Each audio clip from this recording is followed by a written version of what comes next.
It's a viral staple for pet owners.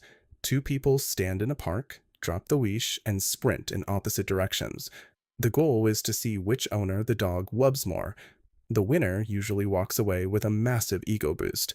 They post the footage as definitive proof that they are the favorite, the household's ultimate alpha. There is a different framework for this behavior, however, one that suggests your dog chose your partner because it reached a brutal conclusion. They are the member of the pack most likely to get lost or find trouble. We tend to view these moments through the lens of human emotion, but canine brains prioritize a much older, faster threat assessment operating system. In terms of actual pack psychology, being chosen in this challenge represents a sharp biological judgment of your basic survival skills. Most dogs carry an ancient genetic blueprint for pack management. Particularly in breeds with herding or guarding backgrounds, there is a deep-rooted drive to manage group movement and keep a unit together. This behavior challenges the popular myth of the alpha guard dog. In nature, dominant leaders often remain calm, while the less confident, more anxious animals instinctively monitor the surroundings for threats. Your dog spends every day cataloging your physical data. They know who trips on the stairs, who walks with confidence, and who wanders into the street while staring at a phone. Science calls this the weakest link theory. When a pack fractures, a dog instinctively chases the member assessed as most vulnerable, ensuring they survive. Applied to the viral park challenge, the dog ignores the capable human and tracks the person identified as a liability. This rapid-fire neurological triage designates that specific person as a pack member who simply cannot be left unsupervised.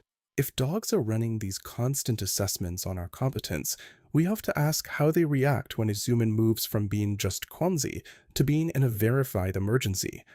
Researchers at the Arizona State University Canine Science Collaboratory tested this by giving 60 pet dogs the opportunity to rescue their owners. The owners were locked in a box while feigning distress, crying out for help. On the first pass, the data looked discouraging. Only about 1/3 of the dogs actually opened the door to free their owner.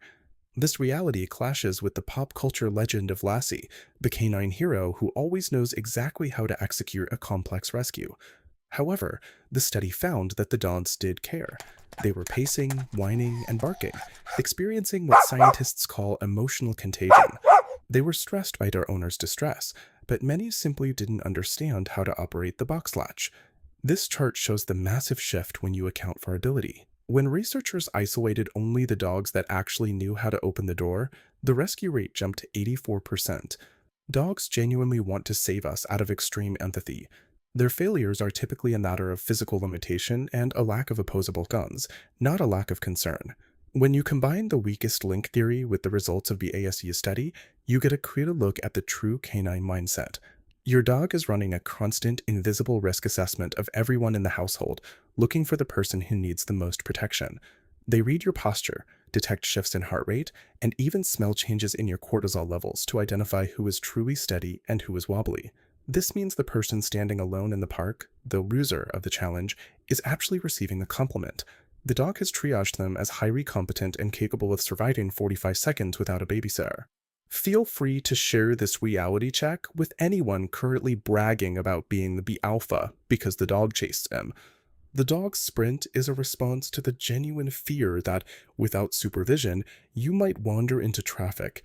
That isn't favoritism, it's a rescue mission.